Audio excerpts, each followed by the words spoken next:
Bonjour Benjamin Blanchard, merci d'être avec nous. Vous êtes le directeur général de SOS Chrétiens d'Orient. Nous sommes également avec Pierre-Alexandre Guillermet, vous êtes chef de mission adjoint en Syrie de SOS Chrétiens d'Orient. Vous êtes actuellement à Damas et vous rentrez tout juste de Homs. Merci donc d'être en direct avec nous ce matin. Et puis Patrick Sauce, le chef du service international de BFM, nous accompagne. La Syrie vient de vivre des jours sanglants, sans doute les plus sanglants depuis la chute du régime de Bachar al-Assad, avec près d'1 millier de civils tués dans l'ouest du pays, dans la région de Latakia. Parmi eux des femmes, des enfants. L'Observatoire syrien des droits de l'homme parle de meurtres et d'exécutions sommaires. Patrick Sauce, d'abord, que sait-on ce matin de ces massacres ? Écoutez, la situation est extrêmement confuse. Pourquoi ? Parce que ça a commencé en milieu de semaine dernière, disons jeudi. Il y a eu une attaque qui, semble-t-il, paraissait planifiée, organisée et réfléchie par un certain nombre de partisans de l'ancien régime de Bachar el-Assad, qui sont lancés vraiment à l'assaut des nouvelles forces de sécurité, qui sont en train de se créer en ce moment. Il y a les uniformes, il y a des semblants de commandement, mais c'est encore assez désorganisé du côté du nouveau pouvoir.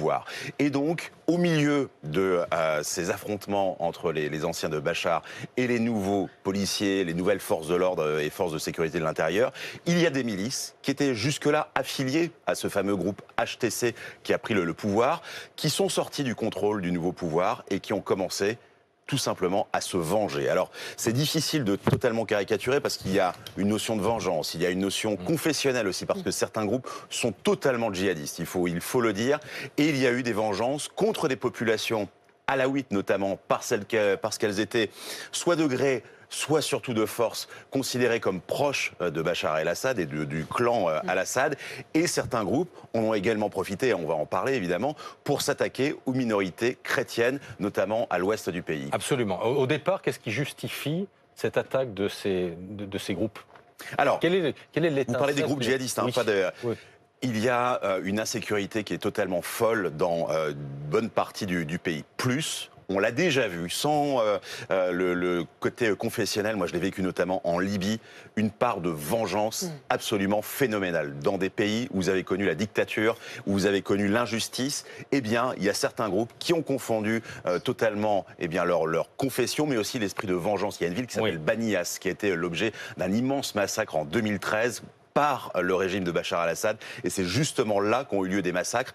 Le problème, c'est que lorsque vous êtes dans de la vengeance plus le côté confessionnel, le simple fait d'être d'une confession fait de vous un ancien cadre de Bachar el-Assad sur lequel il faut se venger. Pierre-Alexandre Guillermet, faut-il comprendre que les chrétiens d'Orient ont eu se sont trouvés au milieu de ces opérations militaires ?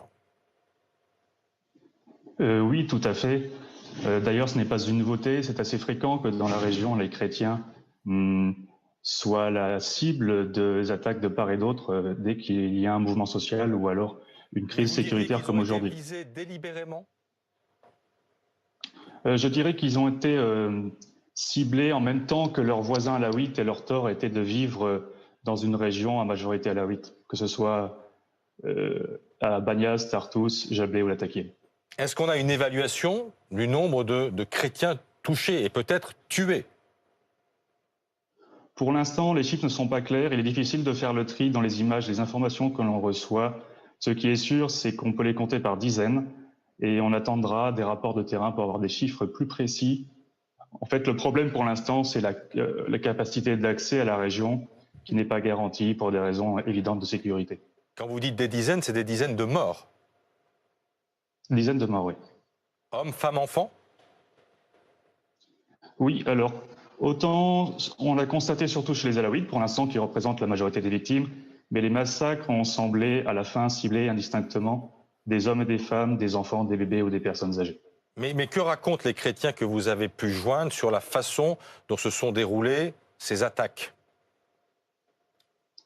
Pour l'instant, les retours qu'on a sont des scènes de razzia dans des villages qui sont plus ou moins abandonnés ou isolés, par des groupes composés à la fois de miliciens locaux au sens syrien, mais qui ne viennent pas forcément de leur région. Ils peuvent venir de Deir ez-Zor, d'Idlib, de Alep ou de Homs, et également des miliciens étrangers, notamment d'Asie centrale ou de la région du Caucase, Et ce sont des qui miliciens, viennent Ce sont des oui, c'est miliciens ça, qui souvent arrivent qui dans se les villages ? revendiquent du takfir. Ce sont Ils des arrivent dans les miliciens villes et qui- villages et exactement, et parfois sous le couvert d'opérations de sécurité, peuvent rentrer dans les maisons, humilier et tuer. Et ils se vantent de leurs exploits en diffusant les images sur les réseaux sociaux. Benjamin Blanchard, il y a évidemment une grosse inquiétude pour les chrétiens d'Orient. Est-ce que vous avez d'autres informations en provenance de la région? C'est à peu près tout ce qu'ont dit les précédents intervenants. Mais oui, l'inquiétude, elle est présente depuis la Révolution, donc depuis les 7-8 décembre.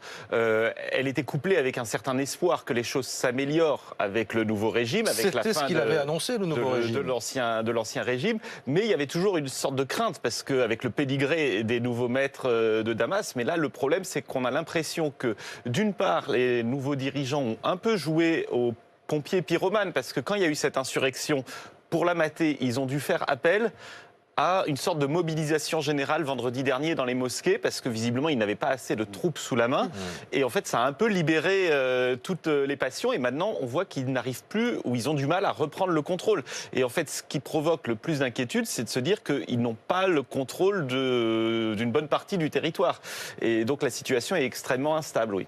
Et en particulier, Patrick, sur cette côte syrienne qui est l'ancien bastion de Bachar al-Assad. Oui, et qui est considéré comme tel par justement tous ceux qui veulent absolument se venger. Et le vrai problème, effectivement, pour le nouveau pouvoir, c'est d'essayer de contenir. Ça commence par le pouvoir de police, quasiment. La sécurité dans un pays, lorsque vous sortez d'un chaos.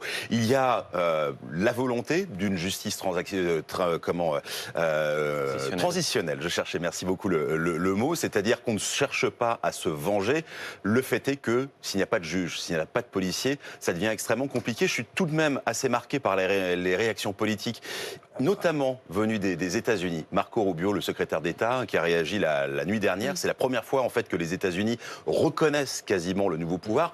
Et ces réactions politiques et diplomatiques font la différence entre le pouvoir qui est en place depuis quelques mois et ces djihadistes. Mais c'est beaucoup plus compliqué que ça, parce que vous avez parmi ces chefs djihadistes qui sont en train de mener des razzias. Il n'y a pas d'autre mot quand ils arrivent dans les villages. Lorsque on voit selon les témoignages, et je t'ai marqué là aussi par un reportage dans l'envoyé spécial du Figaro, des portes qui sont marquées d'une croix en noir. Donc c'est vraiment ciblé. Certaines personnes plus que d'autres.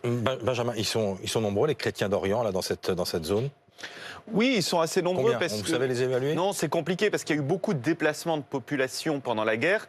Mais c'est sûr que comme c'était une zone la plus sûre du pays, avec Damas, beaucoup de gens sont venus se réfugier ici, et notamment des chrétiens. Donc oui, il y a pas mal de monde sur la côte ouest. Mais c'est vrai que quand on voit tout ce qui se passe, ces milices, ces groupes qui mènent des razzias, comme vous disiez, on n'est hélas pas tellement surpris, parce que ça fait quand même des années qu'on alerte sur la composition d'une partie de la rébellion syrienne qui a une connotation islamiste très radicale. Et donc maintenant on en voit le résultat. Et encore une fois, je ne mets pas toute la rébellion et tout le nouveau régime dans le même paquet.